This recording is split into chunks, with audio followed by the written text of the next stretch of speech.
Hey, tonight we're diving into the real Wild West. Not the Hollywood version with its heroic cowboys and dramatic showdowns, but the gritty, dangerous reality where survival was never guaranteed. You might think you're tough enough to handle it, but trust me, there's a reason they called it wild. If you're enjoying these stories, I'd really appreciate a quick like or even a subscribe. It helps more than you know. I'm always curious where you all are listening from, so drop a comment with your location and what time it is there. Love seeing our little global community connect through these stories. Now, dim the lights, maybe turn on a fan for that soft background hum, and let's ease into tonight's journey together. We're going to explore why you might not survive even a single day in the untamed American frontier. Congratulations, you've just woken up in the American Wild West of the 1870s. The good news, you're about to experience a legendary chapter of history firsthand. The bad news, your chances of survival just dropped dramatically. The first challenge hits you before you even open your eyes. The smell, not the earthy, pleasant aroma of nature you might expect, but something far more pungent. The stench of unwashed bodies, animal droppings, and what might possibly be raw sewage hanging heavy in the air. You see, bathing wasn't exactly a priority in the Wild West. Most settlers considered a thorough wash a monthly luxury, and that's being generous. Some went entire winters without a proper bath. Water, was precious out here, and using it to clean yourself seemed wasteful when you needed it for drinking and cooking. As you drag yourself from your bed, which is likely just a straw-filled mattress crawling with bedbugs, you realise how every muscle in your body aches. Life in the 1870s frontier involved constant physical labour from dawn until dusk. There were no weekends off, no vacations, and certainly no ergonomic considerations. Whether you were a farmer, miner, or ranch hand, your body was your primary tool, used until it broke down. You might think you work hard in your modern life, but frontier labour was something entirely different, backbreaking work that left even the strongest people permanently hunched and arthritic by their 30s. Imagine spending 14 hours ploughing fields, hauling water, chopping wood, or working deep underground in a mine shaft. No wonder the average lifespan was only about 35 years. Standing on the dusty floor, you notice the chill in the air. If it's winter, your cabin might be 20 degrees below freezing inside. If you had a fireplace, you'd have let it burn down overnight to save precious fuel. Good luck finding central heating or thermal underwear in this century. And if it's summer, well, get ready to sweat through every article of clothing you own. There was no escaping the elements in the Wild West. Speaking of clothing, forget comfort. Men typically owned maybe 2 sets of clothes, rough canvas or denim pants and cotton shirts that chafed against the skin. Women wore multiple layers regardless of the temperature, chemises, corsets, petticoats and long dresses that dragged in the dirt. Everything was scratchy, ill-fitting and rarely cleaned. Those fancy outfits you've seen in Western movies? Pure fiction for the average person.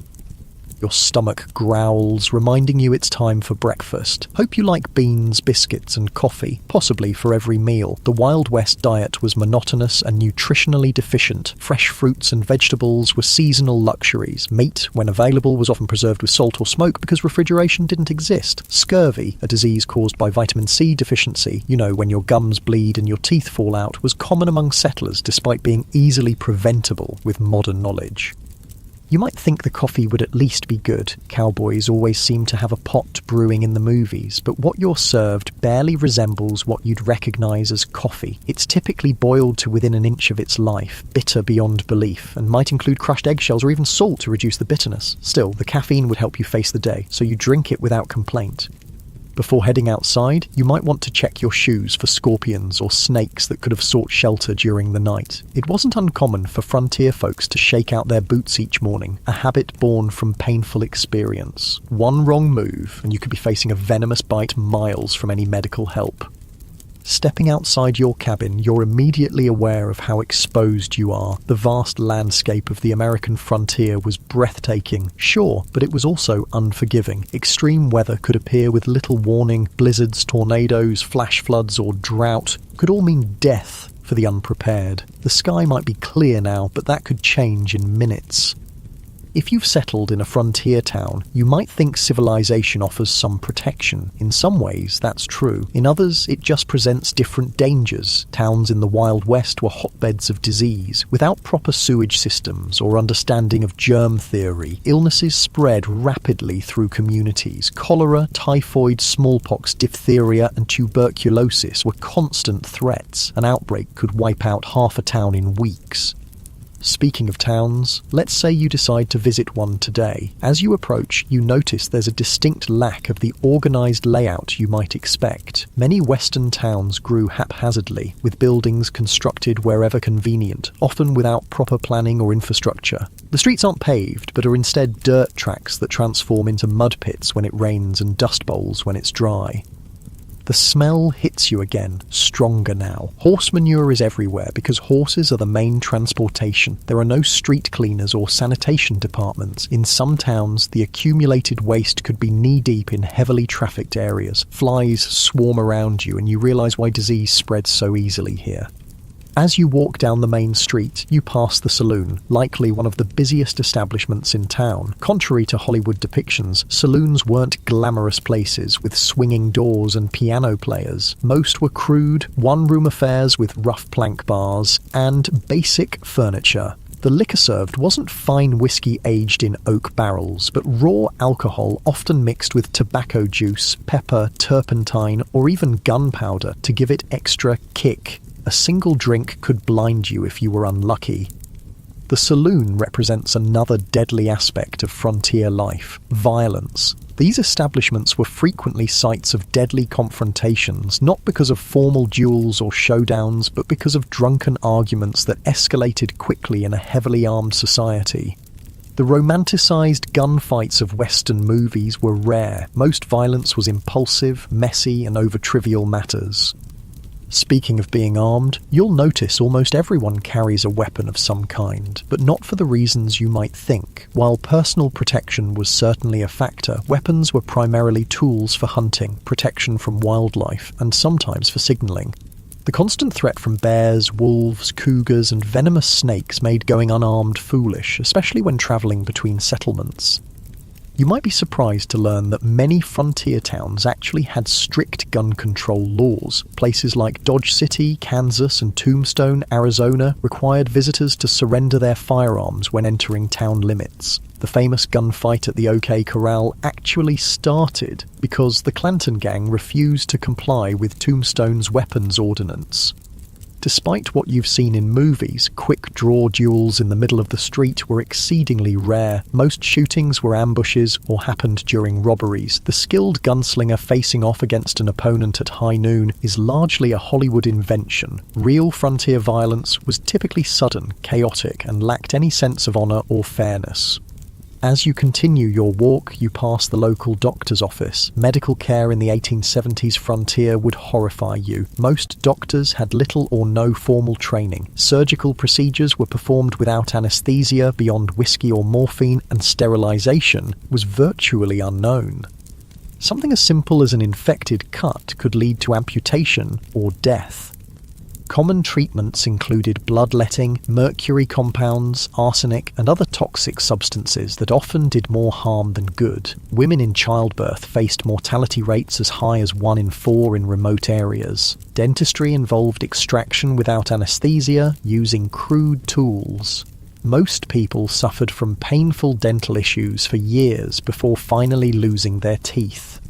If you were injured or fell ill on the frontier, your survival often depended more on luck than medical intervention. Even minor injuries could become life-threatening due to infection. Broken bones might never heal properly, leaving frontier folk with chronic pain and disability. The famous phrase, "only the strong survive," had literal meaning in the Wild West.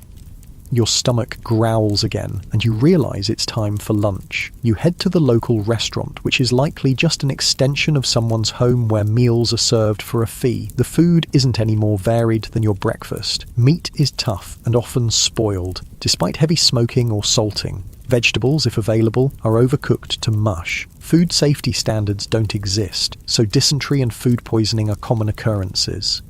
While eating, you overhear conversations about recent Indian attacks, outlaw gangs, or the danger of traveling alone, while Native American violence against settlers was far less common than portrayed in popular culture. In fact, settlers and the US military were far more likely to be the aggressors. The frontier was still a place of conflict. The systematic displacement of indigenous peoples created tensions that sometimes erupted into violence on both sides. As for outlaws, they were a genuine threat, particularly in remote areas. Law enforcement was sparse, with a single sheriff sometimes responsible for thousands of square miles. In many places, justice was handled through vigilante action rather than formal legal proceedings. Lynch mobs were common, and the concept of innocent until proven guilty often didn't apply. If you were accused of horse theft or cattle rustling, you might find yourself hanging from a tree before sunset, regardless of your actual guilt or innocence. After lunch, you decide to visit the local general store to stock up on supplies. The prices shock you. Basic necessities cost far more on the frontier than back east due to the difficulty and expense of transportation. A simple can of peaches might cost the equivalent of $20 in today's money. Many settlers spent most of their income on essential supplies with little left over for comfort or luxury. The store offers another glimpse into frontier reality, the isolation. Mail delivery was infrequent and unreliable. Newspapers might be weeks or months out of date. Information traveled slowly, and you might go years without news from family back east. Many settlers never saw their relatives again after moving west. The psychological toll of this isolation contributed to high rates of depression, alcoholism, and suicide among frontier populations. As the afternoon wears on, you notice dark clouds gathering on the horizon. Weather on the frontier wasn't just uncomfortable, it could be deadly. Without modern forecasting, storms arrived with little warning. Blizzards could strand travelers, leading to freezing deaths. Tornadoes destroyed entire communities with no emergency services to assist survivors. Flash floods washed away wagon trains. Droughts ruined crops and caused starvation. If you were lucky enough to have a proper home, it provided minimal protection. Most frontier dwellings were hastily constructed from whatever materials were available. Sod houses on the plains, log cabins in forested regions, or simple wooden structures in towns. None were particularly effective against extreme weather. Winter temperatures inside could drop below freezing. Summer heat was often unbearable, especially in attics or upper floors where many people slept. As the storm approaches, you decide to head back to your cabin before it hits. On the way, you pass a group of men heading to work at the local mine. Mining was one of the deadliest professions on the frontier. Underground cave-ins, toxic gas exposure, explosions from improperly handled blasting powder, and machinery accidents claimed countless lives. Miners also suffered from long-term health issues like black lung from coal dust or mercury poisoning from gold processing. Even if you avoided mining, few frontier occupations were safe. Farming involved dangerous equipment with no safety features. Ranching meant working with unpredictable animals weighing hundreds of pounds. Logging had one of the highest fatality rates of any profession. Whatever you did to make a living, your risk of serious injury or death was exponentially higher than in the modern world. You make it back to your cabin just as the rain begins to fall. The roof leaks in several places, and you place buckets to catch the water. This is a good opportunity to refill your drinking water, as clean water was scarce and precious. Many frontier settlers drank from the same sources used for washing and watering livestock, leading to waterborne illnesses that could quickly turn fatal. As you sit in your leaky cabin listening to the rain, you reflect on how different reality is from the romanticized version of the Wild West. There were no heroes or villains, just people struggling to survive in incredibly harsh conditions. The fact that anyone made it through is testament to human resilience and determination. Night falls early as you have no electricity. Candles and oil lamps provide minimal illumination, and you're careful with them. Fire was a constant danger in frontier homes. A single spark could mean losing everything, with no fire department to call for help. Many towns burned to the ground at least once in their history. You prepare for bed, exhausted from just one day in the Wild West. Your muscles ache, your stomach is unsettled from the unfamiliar food, and your mind is overwhelmed by the constant vigilance required to stay alive. As you drift off to sleep, you wonder if you'll make it through tomorrow, or if you'll become just another statistic in the dangerous story of the American frontier. The wind howls outside your cabin, a haunting reminder of how small and vulnerable humans are against the vastness of the untamed wilderness. Tomorrow, if you're lucky enough to see it, will bring all these challenges again, along with new ones you haven't yet imagined. In the Wild West, survival was never guaranteed. It was earned day by day, hour by hour, through hardship most modern people can scarcely comprehend. The morning light filters through the cracks in your cabin walls, waking you from a restless sleep. Your body aches from the hard mattress, but there's no time to linger. The Wild West waits for no one. As you rise, you remember yesterday's harsh introduction to frontier life and wonder what new challenges today will bring. Let's say you decide to leave town today to travel across the frontier. Whether you're heading to another settlement, joining a wagon train west, or simply exploring, travel in the 1870s was an entirely different experience than what you're used to. The good news is that by this time, the Transcontinental Railroad had been completed, connecting the east and west coasts of America. The bad news? Unless you were relatively wealthy or traveling between major cities, you probably couldn't afford to use it. Most frontier folks travelled by horse, wagon, or simply on foot. If you owned a horse, consider yourself fortunate. Horses were expensive to buy and maintain, putting them out of reach for many settlers. A good horse might cost the equivalent of several months' wages. Then you needed saddles, bridles, feed, and veterinary care, though veterinary care often meant shooting the animal if it broke a leg or developed certain illnesses. Riding itself was no pleasure cruise. Saddles in the 1870s weren't designed for comfort, but for function. Hours in the saddle left even experienced riders with blisters and aching muscles. And if your horse spooked at a snake or sudden noise, which happened frequently, you could easily be thrown, potentially suffering broken bones or worse miles from any help. If you couldn't afford a horse, you might travel by wagon. Forget the romantic image of pioneers cheerfully rolling across pristine prairies. Wagon travel was brutally uncomfortable. The vehicles had no suspension system beyond the slight give in wooden wheels, meaning you felt every rock, rut, and hole in the trail. The constant jarring caused wagon sickness, similar to seasickness, leaving travelers nauseous and miserable. Roads, if they existed at all, were typically just dirt tracks carved by previous travellers. After rain, they became muddy quagmires where wagons could sink axle deep. During dry periods, the dust was so thick you could barely breathe or see. Wagons frequently broke down, with wheels cracking or axles snapping miles from the nearest settlement. Let's say you've decided to journey all the way to California or Oregon. You've joined a wagon train heading west on the famous Oregon Trail. This 2,000-mile journey was one of the most perilous undertakings of the 19th century. Of the approximately 400,000 people who attempted it between the 1840s and 1860s, an estimated 1 in 10 didn't survive. The Oregon Trail was sometimes called the nation's longest graveyard. Some historians estimate that an average of 10-15 people died for every mile of the trail. Think about that. A grave every 350 feet or so for 2,000 miles. The trail was lined with makeshift crosses and stone markers, many without names, as families were forced to bury loved ones and continue their journey.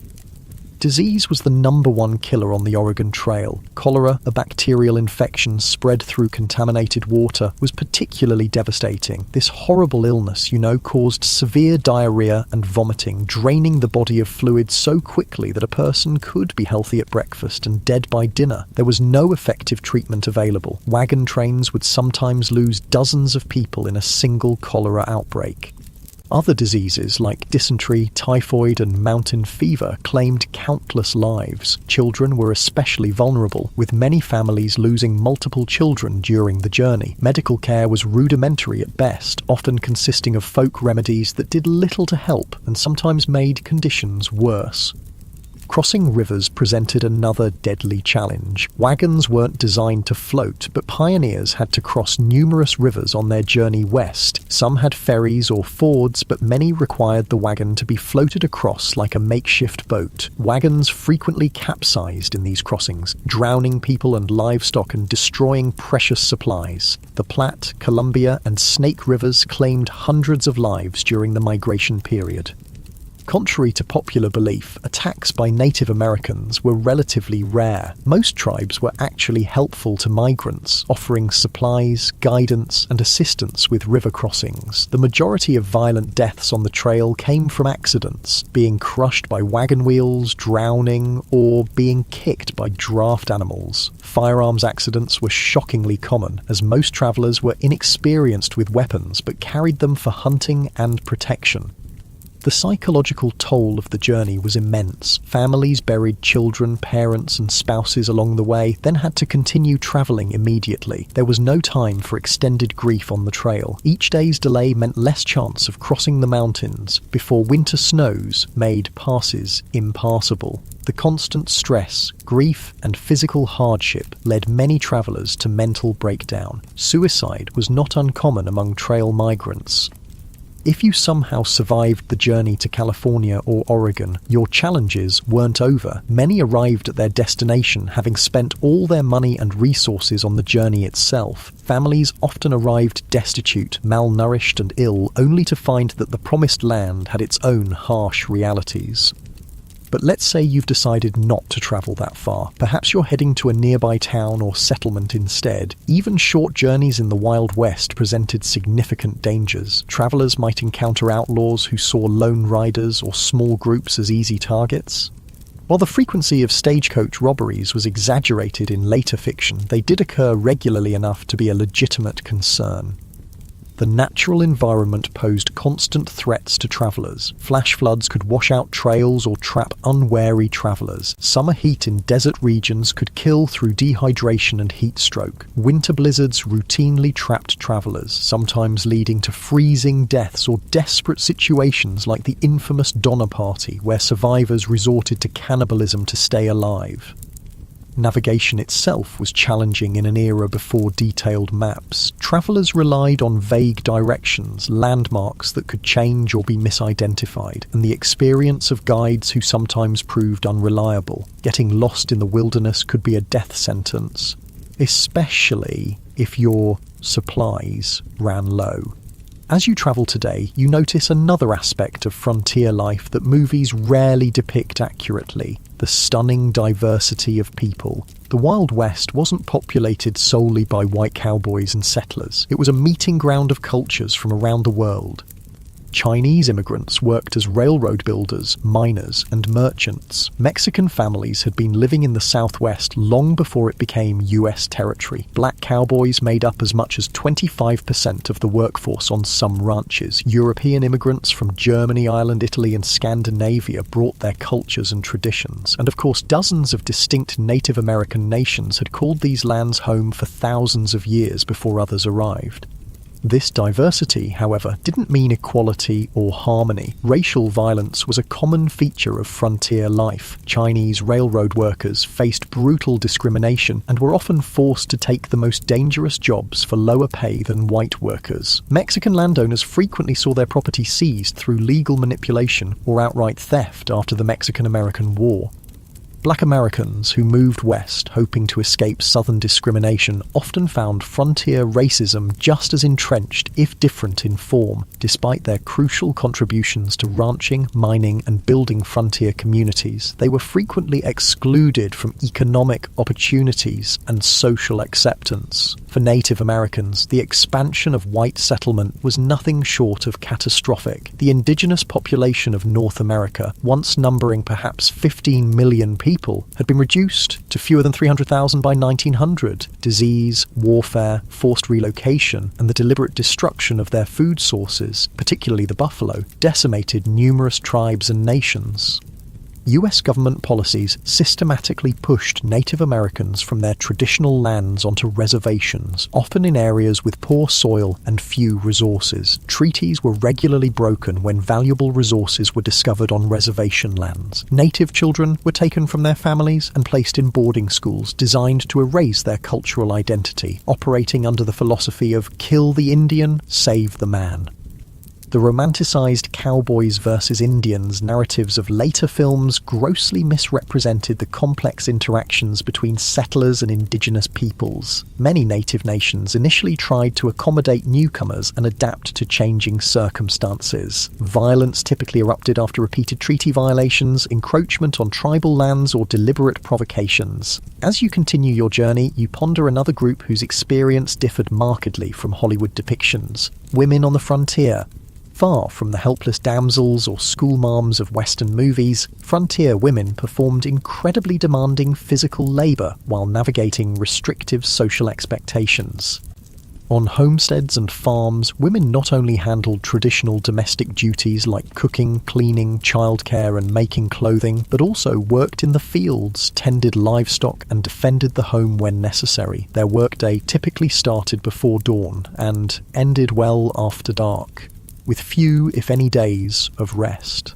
A frontier woman might need to plough fields in the morning, deliver a neighbour's baby at midday, fight off predators threatening the livestock in the afternoon, and still prepare meals and care for her own children throughout. Many women became widows young due to the dangerous nature of frontier life and had to manage farms or businesses alone while raising children.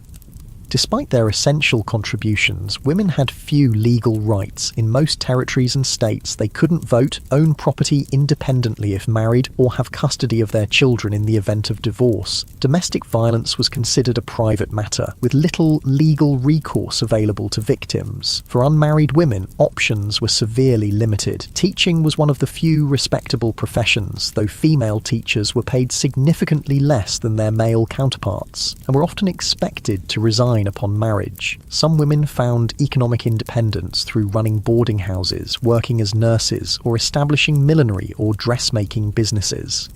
Then there were the soiled doves, prostitutes who worked in frontier brothels and saloons. While later mythology romanticized these women, the reality was typically grim. Many entered the profession out of economic desperation after being widowed or abandoned. Physical abuse, drug addiction, and venereal disease were common hazards of the work. Even those who managed to earn substantial money found themselves socially ostracized and unable to transition to more respectable positions.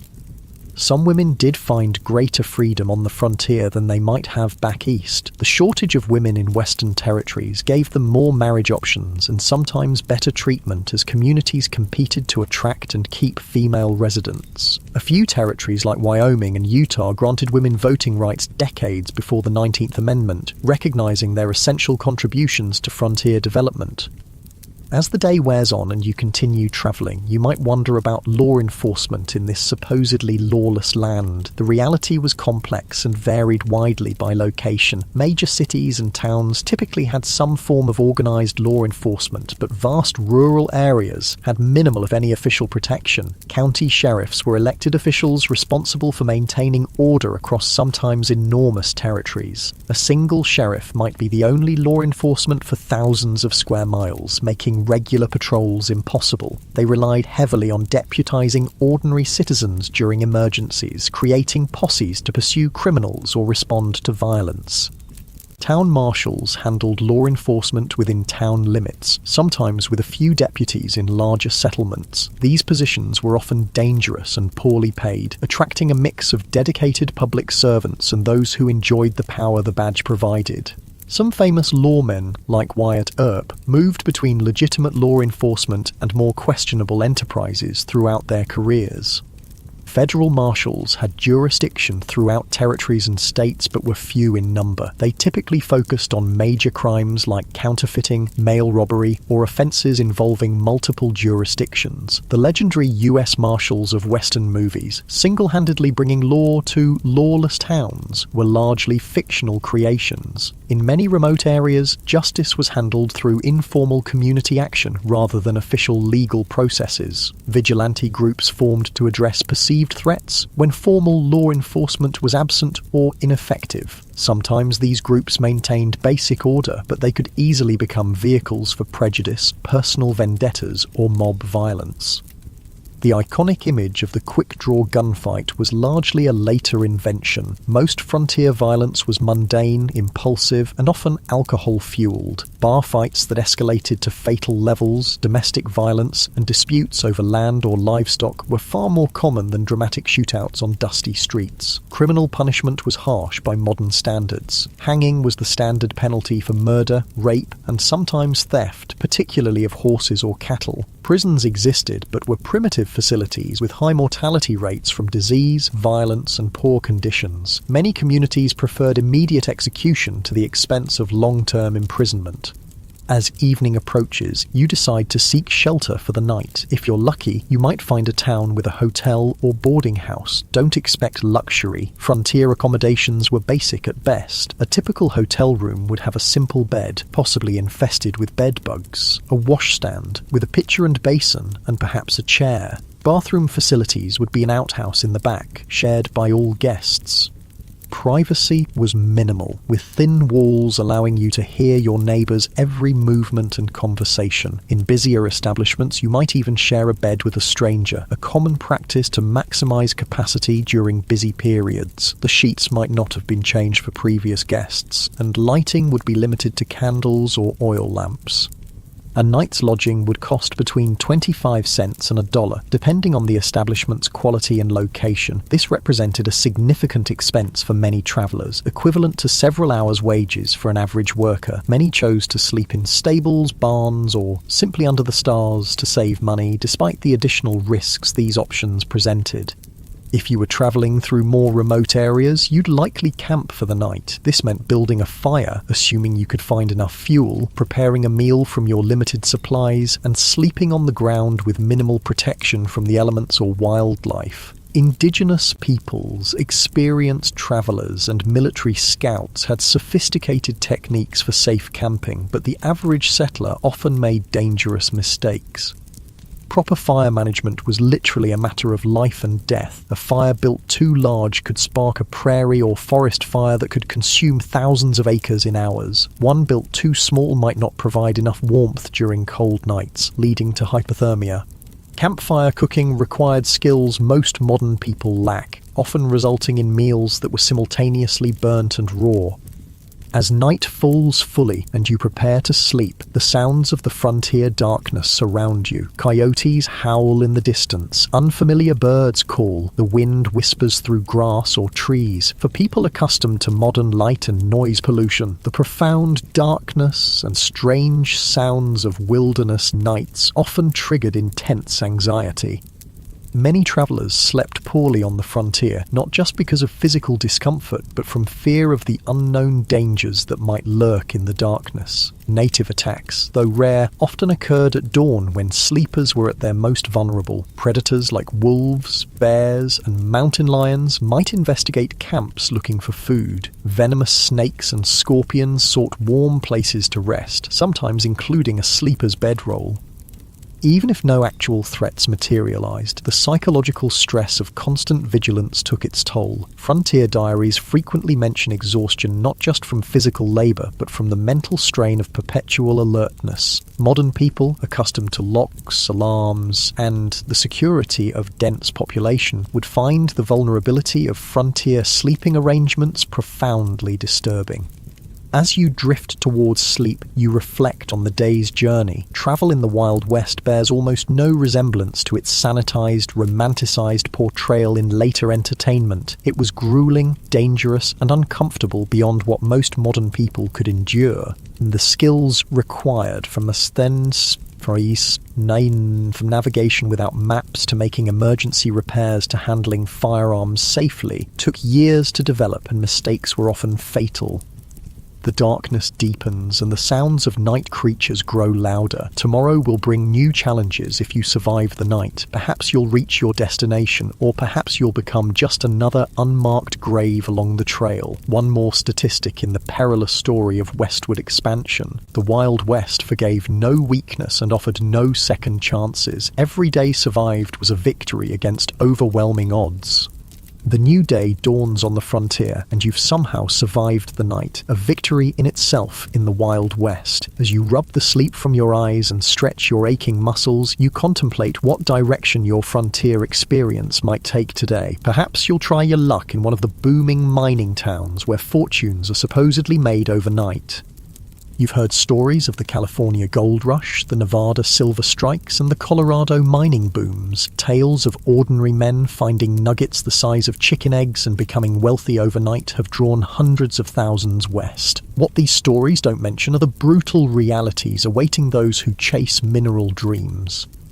Let's say you decide to try your hand at mining. What would that actually entail? First, you'd need to stake a claim, which means finding unclaimed land with potential mineral deposits, increasingly difficult by the 1870s, as the easiest and richest areas were claimed years earlier. If you were lucky enough to find a promising spot, you'd need to register your claim at the nearest government office and pay the required fees, which could be substantial. Then the real work would begin, and it was some of the most physically demanding labour imaginable. For placer mining, searching for loose gold in streams, you'd spend hours bent over in ice-cold mountain water, sifting through sediment with a pan or sluice box. Your hands would crack and bleed from constant exposure to water and rough materials. Your back would ache from the hunched position, and after all that effort, you'd be lucky to find a few tiny flakes of gold worth pennies.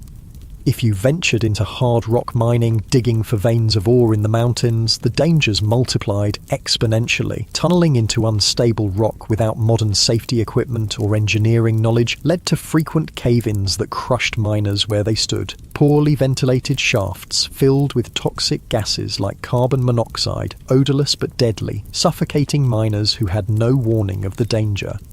Blasting with black powder or dynamite to break through rock was incredibly hazardous. Miners frequently lost fingers, hands, eyes, or lives when charges detonated prematurely or thrown rock fragments became deadly projectiles. The thunderous noise and constant percussion of blasting left many with permanent hearing loss. Even if you avoided immediate catastrophes, the long-term health effects were devastating. Miners constantly inhaled fine rock dust, leading to silicosis, a painful lung disease that slowly suffocated its victims. Mercury used in gold processing caused neurological damage, tremors, and mental deterioration. Those working in copper or lead mines absorbed toxic metals that accumulated in their bodies, causing chronic illness and early death. The mining industry of the 1870s had virtually no safety regulations or oversight. Mine owners prioritized profit over worker welfare, and injuries were considered an expected part of the job. Medical care for injured miners was minimal and often ineffective. A serious injury typically meant the end of a miner's career and livelihood, with no disability support or workers' compensation available. For all these risks and hardships, what was the likely reward? Despite the mythology of the lucky prospector, the vast majority of miners barely earned subsistence wages. By the 1870s, most worked for large mining companies rather than independently, earning $2 for a grueling 10 to 12-hour day. Studies suggest that storekeepers, saloon owners, and prostitutes consistently made more money than the miners whose dreams sustained frontier mining towns. Speaking of mining towns, they were notoriously rough places. Imagine a community composed primarily of young single men engaged in dangerous work with few women, families, or civilizing institutions. Alcohol consumption was astronomical. The average mining camp resident consumed several times more alcohol than the typical American today. Violence was commonplace, with fights, stabbings, and shootings occurring regularly. Sanitation in mining camps was typically abysmal. With minimal planning or infrastructure, human waste and garbage accumulated in streets and waterways. Typhoid, cholera, and dysentery spread rapidly in these conditions. During warm months, the stench could be overwhelming and swarms of flies spread disease from waste to food. If you managed to find valuable ore, you faced the challenge of converting it to cash. Banking in the Wild West was primitive and often predatory. Many mining towns had no banks at all, forcing miners to carry gold dust or ore, making them targets for theft. Some saloons and general stores offered to buy gold, but frequently at rates far below actual value, taking advantage of miners' limited options.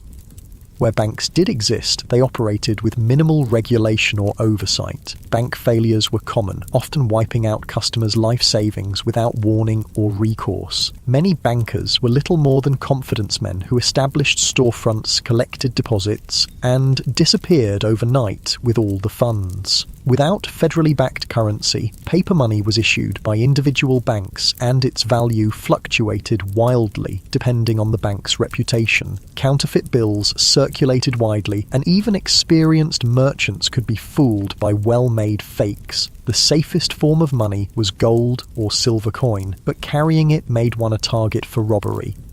Perhaps, after considering the dangers and disappointments of mining, you decide to try your hand at ranching instead. The cattle industry was booming in the 1870s, with demand for beef in eastern cities creating opportunities on the frontier. Surely this would be a healthier, more profitable venture. Ranching did indeed avoid some of the worst health hazards of mining, but it introduced its own unique dangers and hardships. Starting a ranch required significant capital. Land, livestock, equipment and buildings all represented major investments. Many aspiring ranchers went deeply into debt purchasing these necessities, betting their future on favourable weather and market conditions.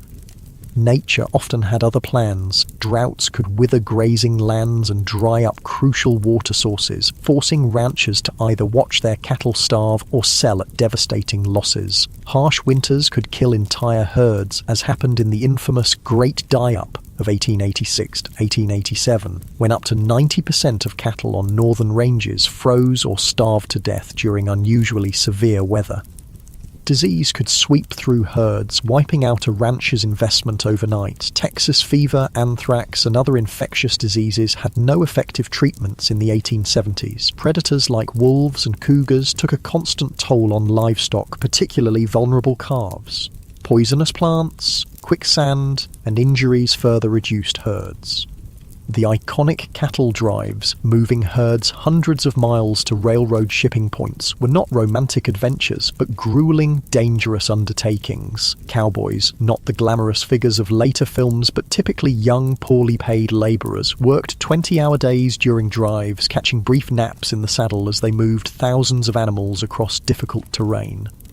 These drives faced constant threats. River crossings could turn deadly in minutes if animals panicked, creating deadly pile-ups that drowned cattle and cowboys alike. Stampedes, which could be triggered by something as simple as a lightning strike or a snapping twig, turned thousands of 1,500-pound animals into an unstoppable destructive force. Cowboys caught in stampedes were often trampled to death.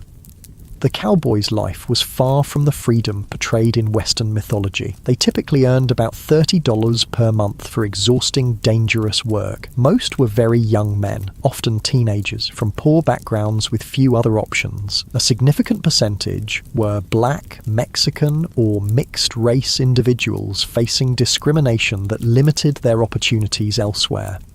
Their diet on the trail consisted mainly of beans, salt pork, and biscuits, with minimal fresh food. Medical care was limited to whatever the trail cook might know about folk remedies. Injuries, common in such dangerous work, often went untreated until they became life-threatening. Many cowboys died young from injuries, exposure, or violence. Perhaps ranching doesn't appeal after all. What about farming? Surely growing food, the most fundamental of human activities, would offer a more stable and less dangerous way of life on the frontier. The Homestead Act of 1862 had opened vast areas of the West to settlement, offering 160 acres free to anyone who would live on and improve the land for 5 years. This seemed like an incredible opportunity, a chance for people with little money to become landowners and build independent livelihoods. The reality proved far more challenging than the promise. First, 160 acres might sound substantial, but in the arid regions that comprised much of the available land, it was often insufficient to support a family. Traditional eastern farming methods failed in these environments, where rainfall was a fraction of what pioneers were accustomed to. Many settlers had no knowledge of dry farming techniques needed for success in these regions.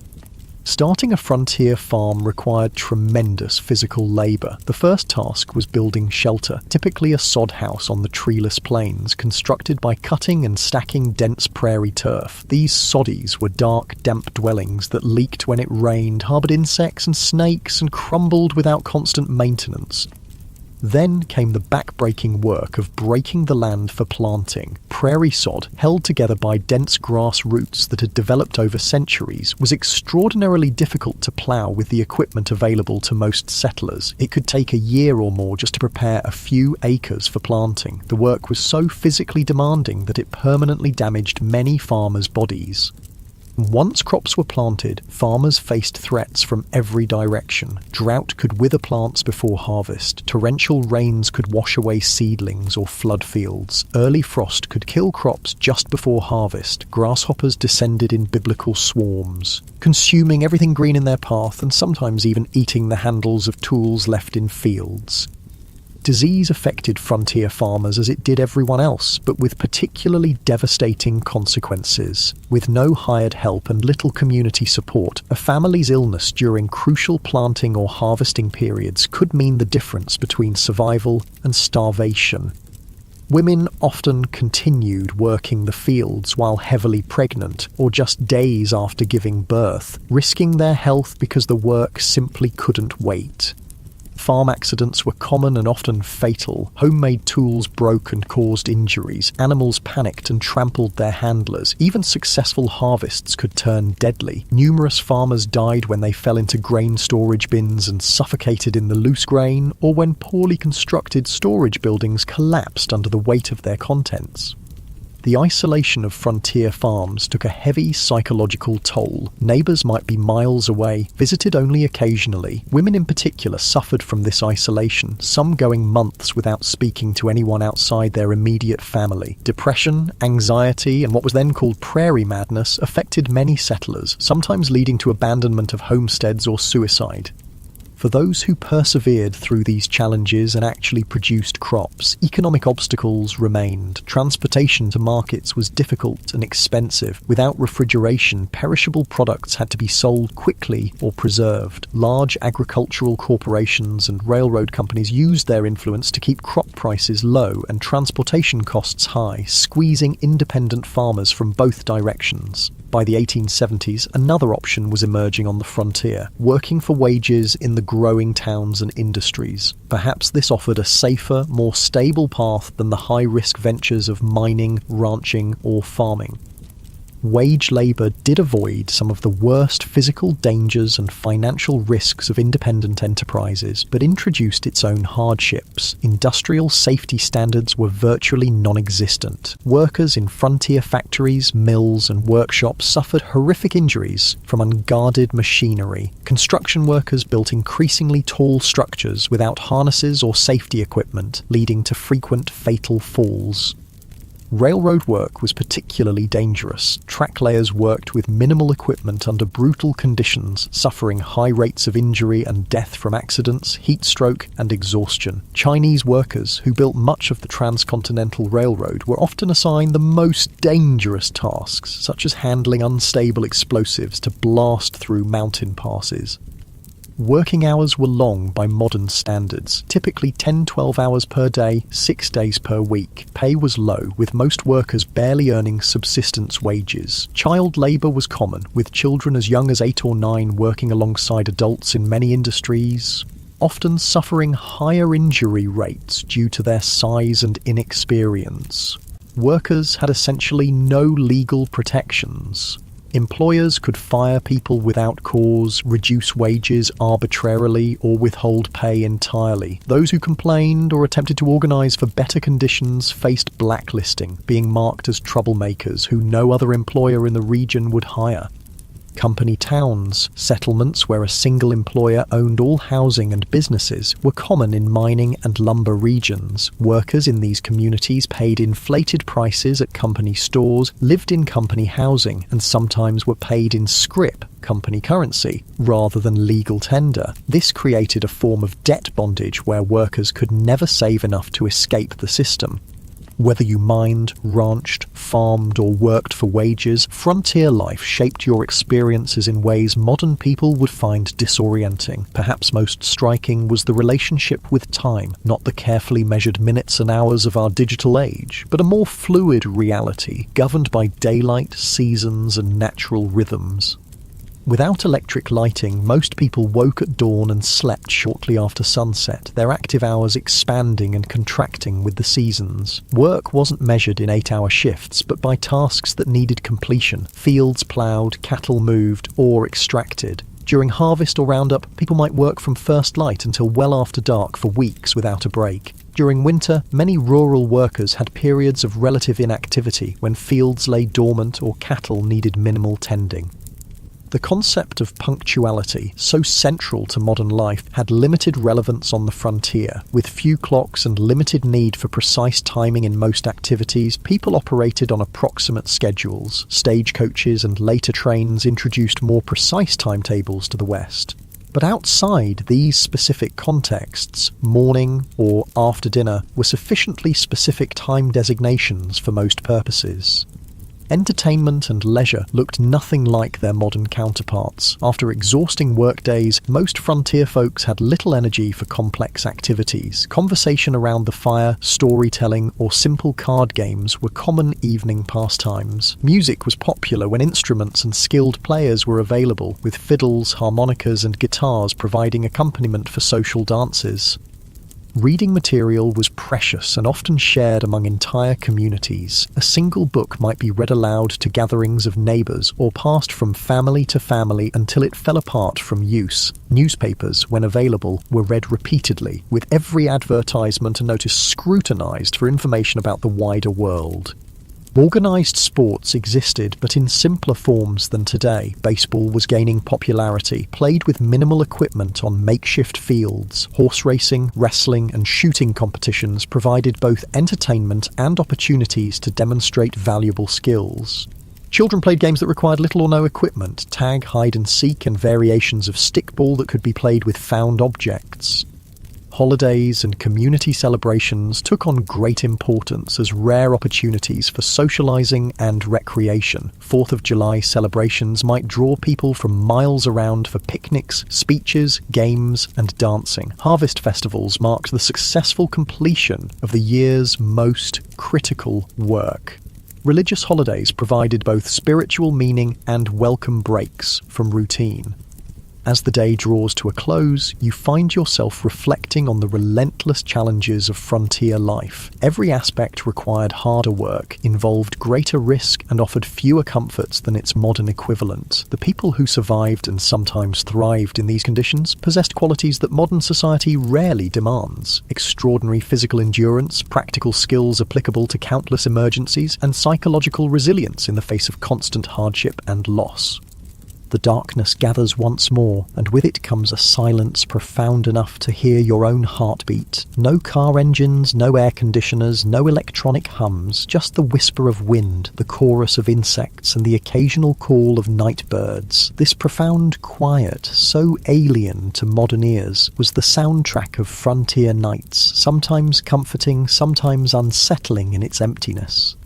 As you drift towards sleep, you wonder if you would have had what it took to survive here, not just for a day or a week, but for years and decades. The people who shaped the American West, for better and worse, were not the idealized heroes of later fiction, but complex individuals facing extraordinary challenges with the limited resources and knowledge of their time. Their story, stripped of romanticism, is one of human endurance against conditions that would break many of us today.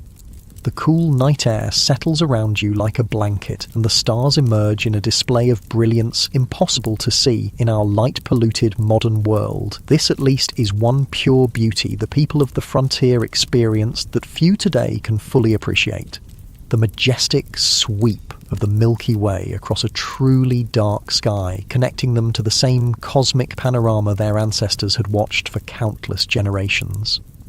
Morning arrives again in the Wild West, and with it comes hunger, a constant companion on the frontier. Food in the 1870s, West bore little resemblance to the varied, convenient diet you're accustomed to in the modern world. Let's explore what keeping yourself fed would actually entail in this harsh environment.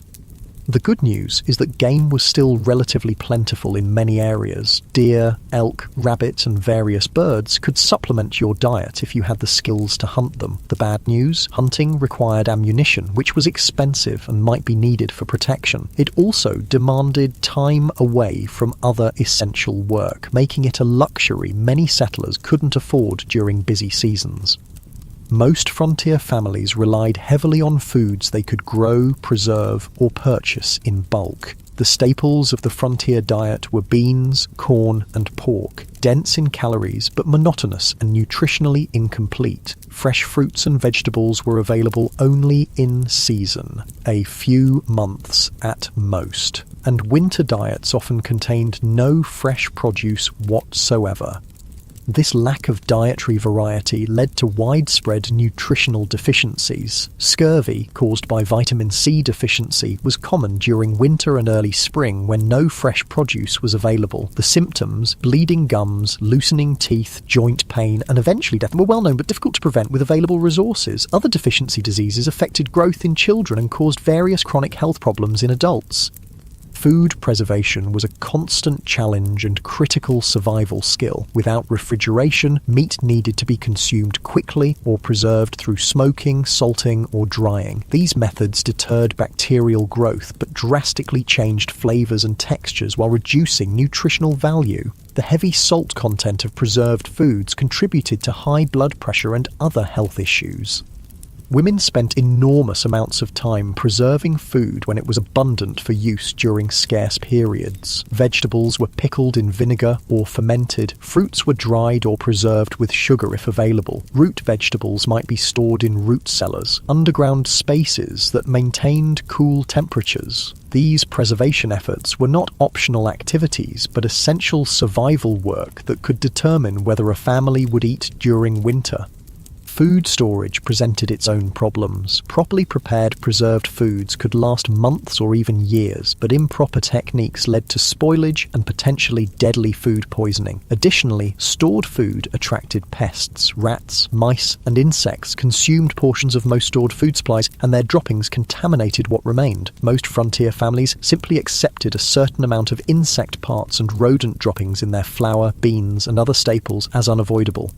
Cooking itself was far more labour-intensive than modern people can easily comprehend. Meals were prepared over open hearths or wood-burning stoves that required constant attention and fuel. In wood-scarce prairie regions, women and children might spend hours gathering buffalo chips, dried manure, or twisted grass to burn as cooking fuel. Water had to be hauled from wells or streams, often hundreds of pounds per day for cooking, cleaning, and drinking. Even with these efforts, meals lacked the variety and flavour profiles modern people expect. Spices were expensive luxuries, used sparingly if at all. Sugar and coffee were treasured items, often hoarded for special occasions. Fresh milk was available only if a family kept a cow, and for only part of the year when the cow was producing. Most frontier children grew up with simple, repetitive diets that would horrify modern nutritionists. Interestingly, despite these limitations, obesity was rare on the frontier. The combination of limited food supplies, minimal sugar consumption, and constant physical labour kept most people lean. However, this leanness wasn't necessarily healthy. Many frontier folk suffered from malnutrition even when they had sufficient calories to sustain their work. Beyond basic survival needs like food, frontier life presented unique challenges for families raising children. If you had been born in the Wild West, rather than just visiting it, your childhood would have been dramatically different from modern experiences. Childhood itself was conceived differently in the 19th century. Children as young as 6 or 7 were expected to contribute meaningful work to family survival, not as educational chores, but as essential economic contributions. Young children minded livestock, gathered eggs, picked vegetables, watched younger siblings, and helped with countless other tasks that freed adults for heavier work. By age 10 or 12, most frontier children worked alongside adults at nearly adult capacity. Boys followed fathers into fields, barns, or workshops, learning skills through direct participation rather than formal instruction. Girls worked with mothers, learning the complex domestic skills necessary for frontier homemaking. Not simple housekeeping, but the production of essential goods like clothing, preserved food, candles, and soap.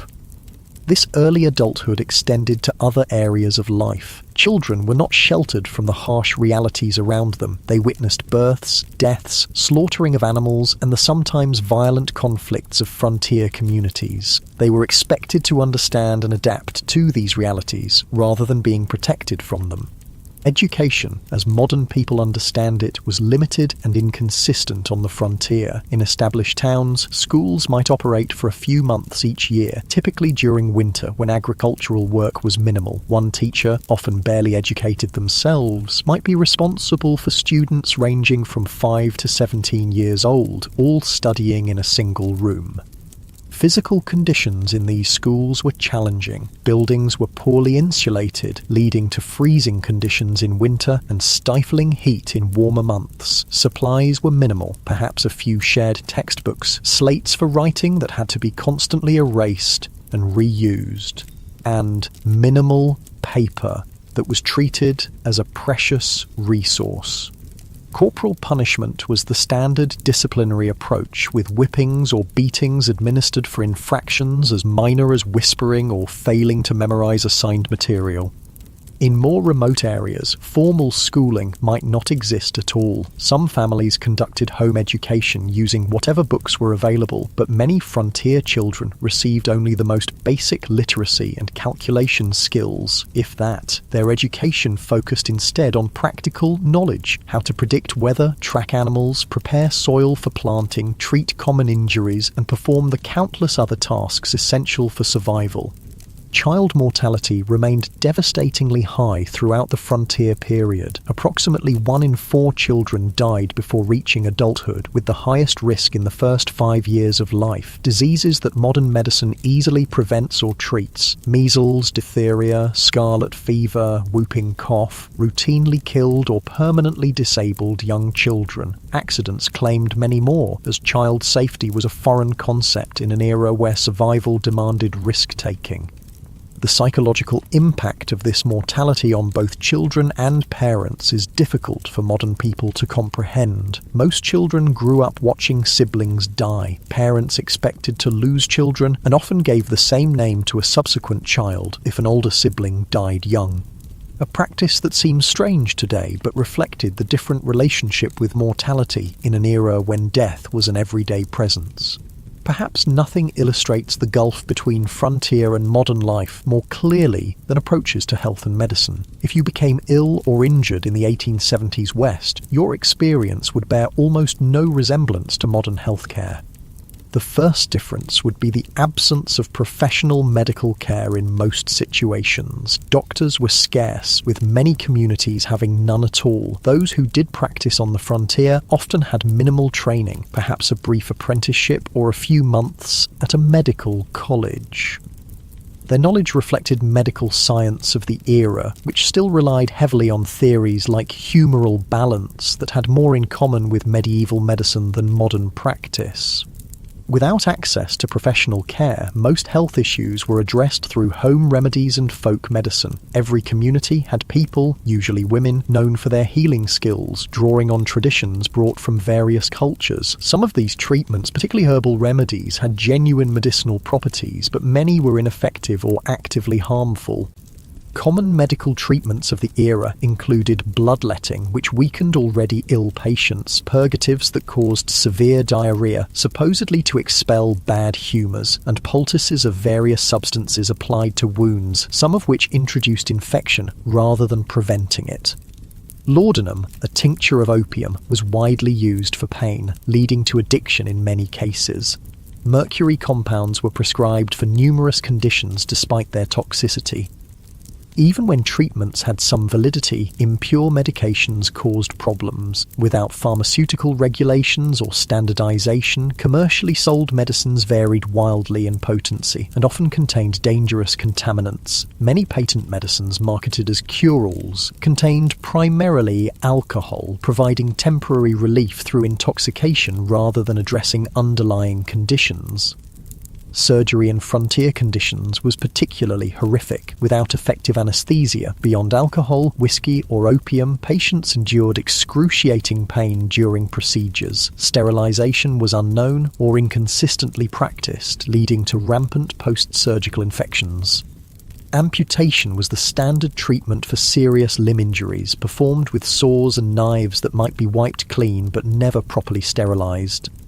Childbirth represented perhaps the starkest contrast between frontier and modern medical experiences. Women typically gave birth at home, attended by a midwife if one was available, or female relatives if not. Without prenatal care, many complications weren't identified until labor was underway. Breech births, hemorrhage, and other emergencies that modern medicine handles routinely often resulted in the death of mother, child, or both.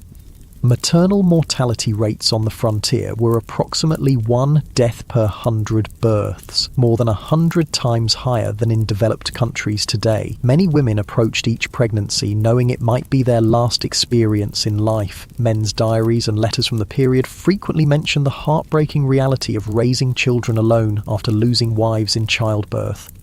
The combined impact of inadequate nutrition, constant physical strain, minimal preventive care, and primitive treatment options meant that frontier populations experienced health outcomes more similar to developing nations today than to modern America. Life expectancy at birth was under 40 years, with those surviving childhood likely to suffer chronic health problems by their 50s if they lived that long. Beyond these material hardships, frontier life imposed a form of isolation and disconnection that modern people, accustomed to instant global communication, would find almost unbearable. This isolation shaped frontier psychology and culture in profound ways. Communication with distant family or friends occurred at the speed of physical transportation. Letters took weeks or months to reach recipients, if they arrived at all. News travelled slowly and unreliably, often distorted through retelling. Major events might not become known in remote areas until months after they occurred. This information vacuum contributed to a highly localised worldview where distant events seemed abstract and irrelevant compared to immediate community concerns. The isolation was particularly difficult for those accustomed to more settled environments. Women who had grown up with close female friendships and family networks often found themselves alone for days or weeks while husbands travelled for supplies or work. Their diaries frequently mention crippling loneliness and the psychological strain of having no adult conversation for extended periods.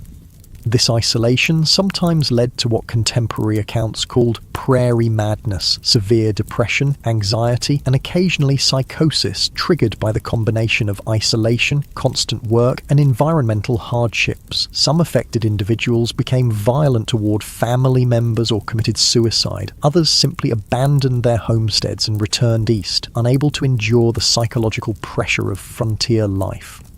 Even in established communities, social connections were limited by practical constraints. Visiting neighbours might require travelling several miles each way, a significant undertaking when time was precious and transportation limited to walking or horseback. Formal social gatherings were infrequent, typically centred around church services, seasonal celebrations, or community work events like barn raisings or harvest festivals. Churches played a crucial role in frontier communities beyond their spiritual function. They served as social hubs, educational centres, and mutual aid societies. Even those with limited religious conviction often participated in church activities for the community connection they provided. Religious leaders, ministers, priests, or lay preachers frequently took on roles far beyond religious guidance, serving as teachers, dispute mediators, and community organisers. The establishment of community institutions marked important milestones in frontier development. Building a school, church, or meeting hall represented a commitment to permanent settlement rather than temporary exploitation. These institutions helped transform mining camps or trading posts into towns with collective identities and shared futures. The creation of local governments, rudimentary as they often were, similarly marked transitions from frontier chaos to established community. Frontier communities also developed distinctive forms of mutual aid and collective action necessary for survival in harsh conditions. Barn raisings and house raisings allowed families to complete large construction projects impossible for individual households. Harvest teams moved from farm to farm, ensuring crops were gathered before weather could destroy them. Spontaneous search parties formed when children went missing. These cooperative traditions reflected the practical reality that no individual or family could survive the frontier entirely through self-reliance. This community interdependence existed alongside the individualism that later became mythologized in frontier narratives. Both elements were necessary responses to frontier conditions: self-reliance for daily survival, community cooperation for challenges beyond individual capacity. The tension between these values shaped frontier culture and continues to influence American attitudes toward government, community, and individual responsibility. As another day in the Wild West draws to a close, you find yourself contemplating the mental and emotional resilience required to endure such conditions year after year. The people who populated the American frontier weren't superhuman. They suffered, struggled, and sometimes broke under the relentless pressure of their environment. But many adapted and persevered, developing skills and perspectives that allowed them to find meaning and even joy amid hardship. The darkness settles around you once more, bringing with it the profound silence of the pre-industrial night. The day's experiences have given you a glimpse into a world both familiar and utterly alien, a world where survival required constant vigilance, where comfort was rare and luxury almost non-existent, where death was an everyday companion rather than a distant stranger. As sleep approaches, you wonder about the people who chose this life or had it thrust upon them by circumstance. What drove them west? What sustained them through blizzards, droughts, illness, and loss? What would they think of the world their struggles helped create? A world of abundance and security beyond anything they could have imagined, built on foundations they laid through exhausting labour and countless sacrifices. The questions follow you into dreams filled with endless prairies, towering mountains, and the faces of those who tamed the Wild West, not through romantic gunfights, but through the quiet heroism of daily persistence against overwhelming odds. Their story, stripped of Hollywood glamour and frontier mythology, stands as a testament to human adaptability and the extraordinary courage of ordinary people facing extraordinary challenges. Dawn breaks on what will be your final day in the Wild West. As the golden light spills across the landscape, you take a moment to appreciate the raw beauty that drew so many westward despite the dangers and hardships. The frontier was a place of stunning natural grandeur. Vast prairies rippling like oceans, mountains scraping the sky, canyons plunging into the earth's depths. This beauty, at least, wasn't a Hollywood invention. But even this relationship with the natural world differed profoundly from modern environmental perspectives. The frontier mentality viewed nature primarily as a resource to be conquered and exploited rather than preserved or protected. Timber was cut without consideration for regeneration. Game was hunted to the edge of extinction in many regions. Streams were diverted, polluted, or destroyed for mining operations with no thought for downstream consequences. The near extinction of the American bison, buffalo, stands as perhaps the starkest example of this exploitative approach. In the 1700s, an estimated 30-60 million bison roamed North America. By 1884, fewer than 1,000 remained. This devastation wasn't simply the result of hunting for food or hides, though that played a part. It was also deliberate policy, encouraged by the US government as a way to deprive Plains Indian tribes of their primary resource, forcing them onto reservations. General Philip Sheridan, a key military leader in the Plains Indian Wars, reportedly stated, "Let them kill, skin, and sell until the buffalo is exterminated. It is the only way to bring lasting peace and allow civilization to advance." Whether or not he actually spoke these exact words, they accurately reflect government policy of the era. The destruction of the buffalo herds was environmental warfare designed to break indigenous resistance by eliminating their way of life. For Native American nations across the West, the expansion of white settlement represented an apocalypse, not just physical displacement, but the collapse of economic systems, spiritual practices, and cultural identities tied to specific landscapes and resources. While early interactions sometimes involved trade and cooperation, by the 1870s most indigenous groups faced stark choices: confinement on reservations, continued resistance against overwhelming odds, or cultural assimilation. The reservation system itself represented a form of cultural genocide. Native children were forcibly removed from families and sent to boarding schools designed to kill the Indian and save the man, as Captain Richard H. Pratt, founder of the Carlisle Indian Industrial School, infamously stated. These children had their hair cut short, were forbidden from speaking their languages, practicing their religions, or maintaining their cultural identities. The intergenerational trauma from these policies continues to affect Native communities today. Armed resistance against American expansion almost invariably ended in defeat, though some groups maintained independence longer than others. The Battle of the Little Bighorn in 1876, where combined Lakota, Northern Cheyenne, and Arapaho forces defeated Lieutenant Colonel George Armstrong Custer's 7th Cavalry, represented one of the last major indigenous victories. The subsequent military campaigns against these tribes were marked by increasing brutality, including attacks on villages and the killing of women and children. The tragedy of this cultural collision was heightened by the fact that many native nations had sophisticated agricultural systems, complex governance structures, and rich cultural traditions that could have offered valuable knowledge to European settlers. The different approaches to land use and ownership created fundamental misunderstandings. Many native groups couldn't conceive of owning land any more than one could own the air or stars, making treaty negotiations over territory fundamentally problematic from the start. These cultural conflicts extended beyond native-white relations. The West was extraordinarily diverse, with communities from around the world bringing different languages, religions, customs, and approaches to frontier life. This diversity was both a strength, introducing varied skills and perspectives, and a source of tension in communities struggling with scarce resources and limited infrastructure. Chinese immigrants, who played crucial roles in building the Transcontinental Railroad and developing mining operations, faced particularly severe discrimination. The Chinese Exclusion Act of 1882, the first major American law restricting immigration based on nationality, grew from anti-Chinese sentiment that had festered for decades in Western territories. Chinese miners were frequently driven from productive claims through violence or unjust application of foreign miners' taxes. Chinese communities in frontier towns often faced riots and mass expulsions when economic conditions deteriorated.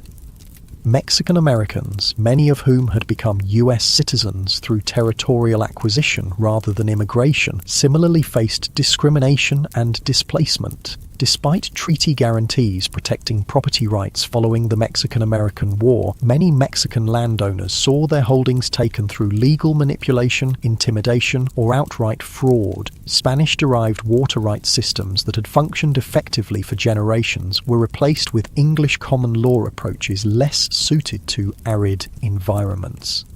Even European immigrants found that national and religious identities continued to matter on the frontier. Irish Catholics, German Lutherans, Scandinavian Protestants, Eastern European Jews, each group tended to establish distinct communities and maintained cultural practices from their homelands. These communities provided mutual support, but sometimes became targets for nativist sentiment when economic or social tensions arose. African Americans who moved west after the Civil War hoped to find freedom from Southern oppression, but often encountered different forms of discrimination. Black cowboys, who made up approximately 25% of the workforce on some cattle operations, rarely received recognition in contemporary accounts or later mythology. Black homesteaders established communities in several Western territories, but frequently faced organized resistance from white neighbors and discriminatory application of homestead laws. The collision of these diverse groups, each with their own values, practices, and expectations, created frontier communities far more complex and conflict-ridden than later romantic depictions would suggest. The melting pot metaphor popularized in later American mythology obscured both the persistent cultural distinctiveness of various groups and the power imbalances that determined whose cultures would be preserved and whose would be suppressed. As the day progresses, you find yourself in a frontier town undergoing rapid transformation, a transition happening across the West during the 1870s and 1880s. The initial phase of settlement, characterized by individual prospectors, independent farmers, and small-scale enterprises, was giving way to more organized corporate development of Western resources.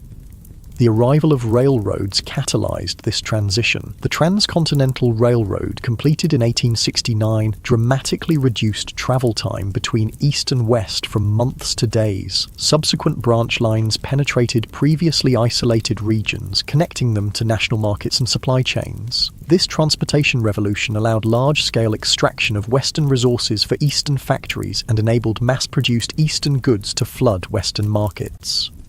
These economic connections accelerated the integration of Western regions into national systems, but often disadvantaged small producers. Independent miners couldn't compete with large mining corporations that brought industrial methods and capital investment. Family farms struggled against agricultural enterprises operating on vast acreage. Small ranchers found themselves squeezed by cattle companies with investor backing and political connections.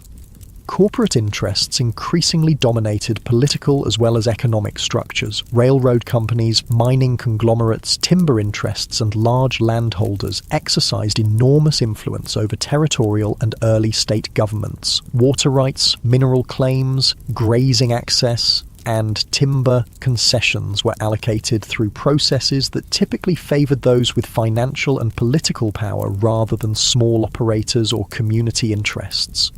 This transition from frontier to integrated region wasn't simply economic but cultural. The rough-edged mining camp or cattle town gradually acquired institutions that signaled permanence and connection to wider society. Banks, schools, churches, newspapers, theatres and fraternal organisations. Streets were surveyed and sometimes paved. Wooden structures were replaced with brick and stone buildings. Local governments enacted ordinances regulating behaviour that had previously gone ungoverned. For many who had been attracted to the frontier precisely because of its freedom from Eastern constraints, these changes represented unwelcome domestication of the wild spaces they had sought. Some continually moved westward ahead of advancing civilization, seeking new frontiers. Others struggled to adapt to increasing regulation, competition, and social expectations. The mythological end of the frontier, declared in the 1890 census, represented real psychological and cultural challenges for those whose identities were tied to frontier conditions. Part of this transformation involved the taming, or at least management, of frontier violence. The iconic gunfighters and outlaws who would later dominate Western mythology operated in a specific historical window when formal law enforcement was establishing itself against pre-existing systems of personal and community violence. By the 1880s and 1890s, professional police forces and court systems had replaced vigilante justice in most established communities, though remote areas still saw occasional eruptions of frontier-style conflict resolution. The legendary figures who captured public imagination, Wild Bill Hickok, Wyatt Earp, Billy the Kid, Jesse James, operated in this transitional period, often moving back and forth between legal and illegal activities as circumstances changed. Their later mythologization obscured the complex, often morally ambiguous reality of their lives. Hickok, far from the perfect marksman of legend, shot bystanders in at least 2 gunfights. Earp worked variously as a lawman, gambler, gambler, brothel keeper, and vigilante across his career. The Robin Hood image attached to Jesse James ignored his Confederate guerrilla background and the innocent victims of his robberies. As evening approaches on your final day in the Wild West, you find yourself contemplating the gap between frontier reality and the mythology that would later emerge from it. Why did Americans, and eventually the world, become so fascinated with a romanticized version of this brutal period? What needs did these myths serve, and what truths did they obscure? Part of the answer lies in timing. The most intense period of frontier mythology making occurred precisely as the actual frontier was disappearing. The Wild West shows of Buffalo Bill Cody began in the 1880s, featuring staged reenactments of Indian battles and stagecoach robberies for Eastern audiences, even as railroads, telegraph lines, and formal governance were integrating Western regions into mainstream American society. These performances weren't meant as accurate historical recreations, but as entertainment that resonated with Eastern ideas about the West. The dime novels that popularized exaggerated tales of Western heroes originated not on the frontier, but in Eastern publishing houses, written by authors who rarely had first-hand experience of the regions they described. These formulaic stories emphasized action, clear moral distinctions between heroes and villains, and a vision of the West as a testing ground for American virtues of self-reliance, courage, and individualism. Later, Hollywood westerns further refined and amplified these mythological elements, creating iconic images of lone cowboys, heroic sheriffs, dastardly outlaws, and savage Indians that bore little resemblance to historical reality. These films served psychological and cultural functions beyond entertainment. They offered reassuring narratives about American identity during periods of rapid social change and international challenges. The mythology suggested that American character had been forged in frontier conditions, producing exceptional qualities that distinguished the nation from older societies. It implied that American expansion across the continent had been not just inevitable, but morally justified, a triumph of civilization over wilderness and progress over primitive cultures. It presented simplified moral frameworks where good invariably triumphed over evil through righteous violence, justifying America's growing military and economic power on the world stage. What these myths obscured was the complex, morally ambiguous reality of Western development, the genocide of indigenous peoples, the exploitation of immigrant labor, the environmental devastation, the corporate manipulation of political systems, and the deeply divided community struggling with fundamental questions about identity, governance, and resources. The real West offered no simple moral lessons, but rather a case study in how human societies adapt to challenging conditions, sometimes showing remarkable cooperation and creativity, sometimes descending into exploitation and brutality. As darkness falls once more, you reflect on your brief journey through the unromanticized Wild West. You've experienced firsthand why the average person today, accustomed to abundant food, medical care, physical safety, and countless comforts unknown to frontier dwellers, would likely not survive even a single day in the actual conditions of the 1870s frontier. The skills, knowledge, physical conditioning, and psychological resilience required for frontier survival represent a way of life so distant from modern experience as to be almost unimaginable.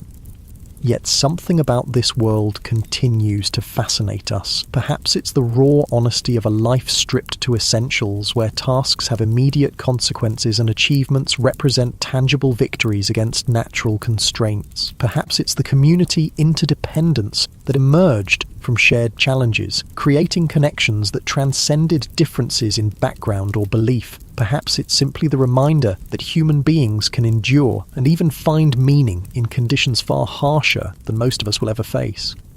The legacy of the American frontier extends beyond mythology into the actual structures and systems that shape modern American life. Property laws, water rights frameworks, federal-state relationships, approaches to natural resources, and countless other aspects of American governance emerged from frontier-era compromises and conflicts. The diversity of Western communities, despite efforts at forced assimilation, contributed to the multicultural reality of modern America. Even the continuing tensions between individual rights and collective welfare, local control and national standards, exploitation and conservation have roots in frontier-era debates. For indigenous peoples, the frontier era represents not a glorious chapter in national expansion, but the devastation of ancient lifeways and the beginning of a long struggle for cultural survival and sovereignty that continues today. Their perspective reminds us that the simple triumphalist narrative of Western settlement ignores the complex civilizations that already existed and the incalculable knowledge lost through their disruption. The most accurate understanding of the frontier requires holding multiple perspectives simultaneously, acknowledging both the courage of those who built new communities in challenging conditions and the devastation experienced by those displaced by this expansion. As you drift towards sleep on your final night in the Wild West, the sounds of this earlier America surround you, the whisper of wind through prairie grass, the distant howl of coyotes, perhaps the faint piano notes from a saloon down the street. These sensory experiences, at least, connected all who lived through this era, regardless of background or circumstance. The vast skies, extreme weather, imposing landscapes, and profound silences shaped everyone who encountered them, creating a shared relationship with the environment even amid cultural conflicts. Tomorrow, you'll return to your own time, carrying with you a deeper understanding of this pivotal period in American history. You'll never again see a Western film or read a frontier novel without recognizing the sanitized, simplified version of a complex reality. You'll appreciate the extraordinary comfort and security of modern life achieved through technological advances unimaginable to frontier dwellers. You might find yourself more aware of the skills and knowledge lost in the transition to our specialized technology-dependent society, the practical self-sufficiency that allowed frontier people to build, repair, grow, preserve, and create what they needed with minimal outside support. Most importantly, you'll understand that the real story of the American West isn't found in gunfights and gold strikes, but in the daily struggles of ordinary people, men, women, and children of diverse backgrounds, who faced extraordinary challenges with the limited resources available to them. Their story, without Hollywood embellishment, contains enough genuine courage, tragedy, innovation, conflict, cooperation, cruelty, and kindness to fill countless histories. Their legacy lives in the communities they established, the environmental changes they initiated, the cultural patterns they created, and the myths that grew from their experiences. The real Wild West disappeared long ago, transformed by technology, population growth, economic integration, and environmental change into the modern American West of cities, suburbs, highways, and managed landscapes. Yet echoes of frontier experience persist in regional identities, local traditions, land use patterns, and governance structures. The memory of this formative period continues to influence how Americans understand themselves and their nation's development, even as scholars and communities work to replace simplistic mythology with more accurate, inclusive understandings of this complex history. As you finally surrender to sleep, the boundary between past and present seems to blur. The challenges faced by frontier communities, adapting to environmental constraints, managing scarce resources, building functional communities among diverse populations, balancing individual freedom with collective needs, remain relevant in new forms today. Perhaps the greatest legacy of the frontier experience is not a set of answers, but a collection of questions about human adaptation, community formation, and the relationship between people and the natural world, questions each generation must answer anew as circumstances change. The stars shine brilliantly above, the same stars that guided travelers across the prairie, helped farmers time their planting, and gave comfort to homesick immigrants far from familiar landscapes. In this moment of connection across time, you feel a fleeting kinship with those who looked upon these same constellations a century and a half ago, wondering what tomorrow would bring in a world where survival was never guaranteed, but life, in all its harshness and beauty, was experienced with an intensity seldom matched in our more comfortable era. Sleep comes at last, and with it dreams of a West both harsh and magnificent, a place where human vulnerability and resilience were displayed in equal measure, where diverse peoples collided and sometimes cooperated in ways that would shape a nation, and where the daily struggle for existence contained moments of transcendent connection with landscapes of breathtaking grandeur. The real Wild West, stripped of romantic illusion, offers a window into human experience at its most elemental, challenging, frightening, and occasionally sublime.